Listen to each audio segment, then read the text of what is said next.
நாடார்களின் காவல் தெய்வமாக வாழ்ந்து மறைந்த அண்ணன் மாவீரன் கராத்தே செல்வி நாடார் அவர்களின் 28வது ஆண்டு நினைவு தினத்தை முன்னிட்டு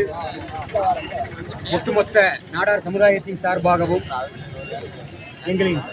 சத்திரிய சான்றோர் படை கட்சியின் சார்பிலும் மாலை அணிவித்து நினைவஞ்சலி செலுத்த வருகை புரிந்தோம். நெல்லை மாநகரில் ரயில் நிலையம் அருகில் இருக்கக்கூடிய பெருந்தலைவர் எங்கள் அப்பச்சி ஐயா காமராஜர் அவர்களின்